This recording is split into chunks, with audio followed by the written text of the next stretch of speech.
عبد الحنان کو تم نے کہاں سے بلایا؟ جلالی برادران کو تم نے کہاں سے بلایا؟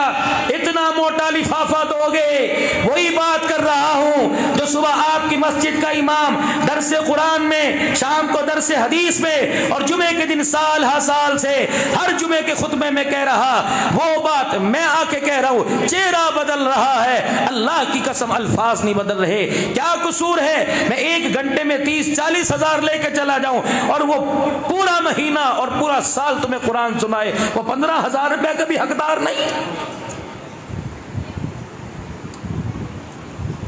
ایسے جلسوں پر بھی خدا کی پکڑ میں آئیں گے۔ ہاں، سو کے نہ رو۔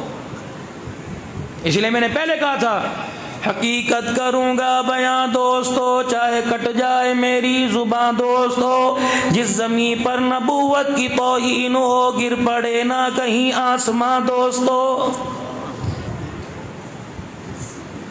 ان کا کیا قصور ہے؟ قال اللہ تعالی قال رسول اللہ صلی اللہ تعالی علیہ وسلم، چٹائیوں پر بیٹھ کے پڑھا، چٹائیوں پر موت آ گئی۔ رب اکبر کی قسم ہے، اگر یتیموں کے بارے میں، فقیروں غریبوں سائلوں کے بارے میں مالک کائنات میرے عزیزوں حساب لے گا، تو نبی کے علوم کے وارثوں کے بارے میں بھی قیامت کے دن اللہ حساب لے گا۔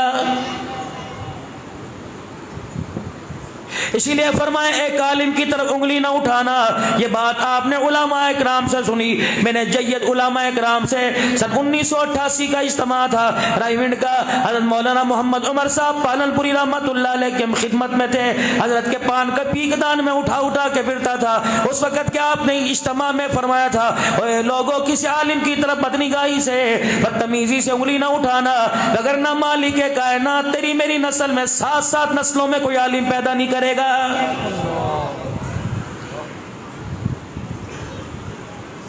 ہماری زندگی کی ابتدا سے لے کر آخر تک ایمانداری سے بتاؤ، جہاں ماں باپ کی ذمہ داری ہے وہ مولوی صاحب بھی پورا حق ادا کر رہا ہے۔ اذان دینے کے لیے مولوی صاحب آئے گا، بچے پہ نظر لگ جائے تو مولوی صاحب آئے گا، میرے عزیزوں اس کو پڑھنے پڑھانے کے لیے مولوی صاحب کام آئے گا، اس کے نکاح پہ مولوی صاحب کام آئے گا، مر جائے غسل دینے کے لیے مولوی صاحب کام آئے گا، میرے عزیزوں جنازے کے لیے مولوی صاحب کام آئے گا، تدفین کے بعد قبر پہ ہاتھ اٹھانے کے لیے بھی مولوی صاحب کام آئے گا۔ ایمانداری سے بتاؤ، جب ہماری زندگی میں ایمان کی کامیابی ترقی کے لیے مسجد کے مولوی صاحب کا حصہ ہے، تو پھر معاشرے کے اندر اس کو حقارت کی نظروں سے کیوں دیکھا جا رہا ہے؟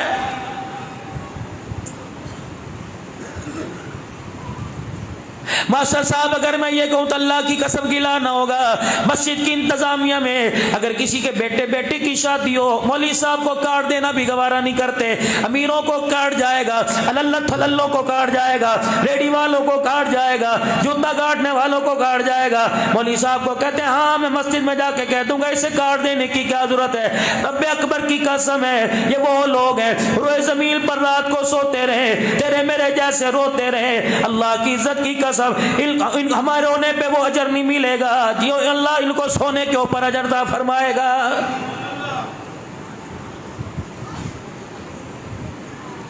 ہمیں تو پوٹی پیشاب کا نہیں پتا تھا، مسجد کی پہچان انہوں نے کروائی، اللہ کی پہچان انہوں نے کروائی، رسول اللہ کی پہچان انہوں نے کروائی، ختم نبوت کا عقیدہ انہی کی جھولی سے ملا، صحابہ اکرام کی ناموس کا عقیدہ انہی کی جھولی سے ملا، قیامت کے دن جی اٹھنے کا عقیدہ انہی کی جھولی سے ملا، اللہ کی وحدانیت کے پھلیرے انہوں نے بلند کیے۔ رب اکبر کی قسم ہے نہیں یقین آتا، ختم نبوت کی تاریخ دیکھ لو، مالدار والے پیچھے کھڑے ہو گئے تھے، قرآن والے اپنی جان ہاتھ پہ لے کے کھڑے ہو گئے تھے۔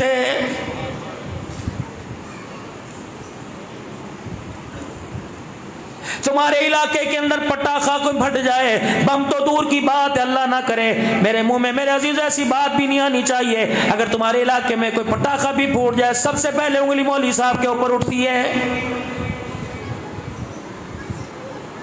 ناچنے والوں کی گرفت کوئی نہیں کرتا، اللہ اکبر، اپنی پائل کی کھنک کی آواز سنانے والوں پر کوئی میرے عزیزوں گلا نہیں کرتا، سرمایہ دار اس وقت قابو میں نہیں آتا، دنیا دار قابو میں نہیں آتا۔ کیا بات ہے میرے عزیزوں، اللہ کی عزت کی قسم اٹھا کے کہتا ہوں، کریا گاؤں جا کے کہوں گا، ہر بستی میں کہوں گا، دن رات میں کہوں گا، دن میں 4 پروگرام ہو وہاں جا کے کہوں گا، اللہ کی قسم مدرسے کے اندر بیٹھنے والا مولوی دہشت گردی کا سبق نہیں دیتا، بلکہ خدا کی قسم امن کا سبق دیتا ہے۔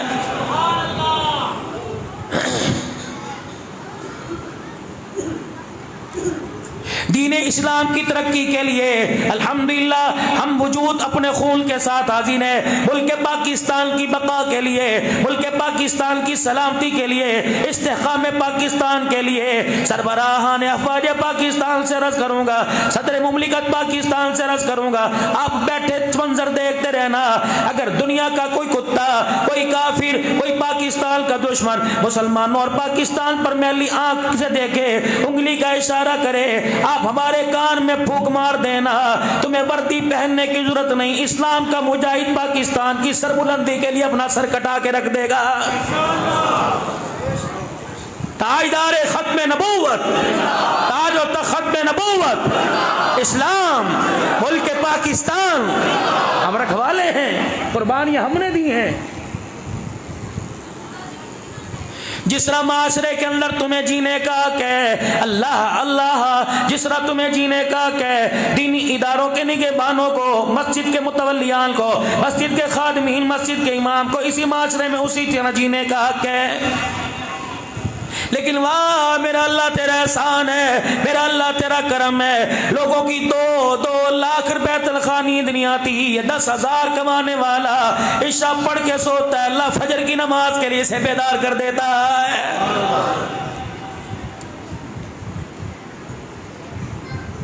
اس کی وجہ یہ، آپ جب میں ہاتھ اٹھاویں گے مسجد کے مولوی صاحب کو پرچی دیں گے، حضرت جی دعا کرو بچے کا ویزا لگ جائے، مولوی صاحب دعا کرو بچے نے فائنل کا امتحان دیا کامیاب ہو جائے، اللہ اکبر. آپ اپنے بچے کے لیے دعا کروائیں، مولوی صاحب یہ لگ جائے، اس محکمے میں لگ جائے، فائل پوری ہے مولوی صاحب، سفارش میرے پاس کوئی نہیں، دعا کرو یہ کام ہو جائے.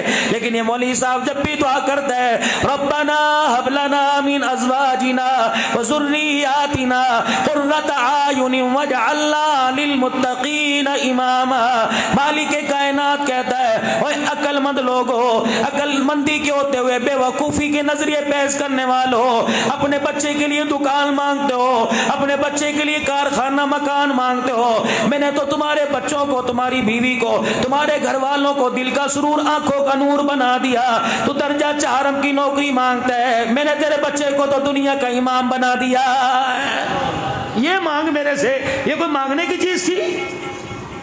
چپڑاسی کی نوکری مانگتا ہے، بیت اللہ کا امام مانگ میں بناؤں، مسجد نبوی کا امام مانگ میں مانو، اپنی مسجد کا امام مانگ میں بناؤں. یہ چیزیں مانگ جو آخرت کے اندر تیرے کام آئیں گی.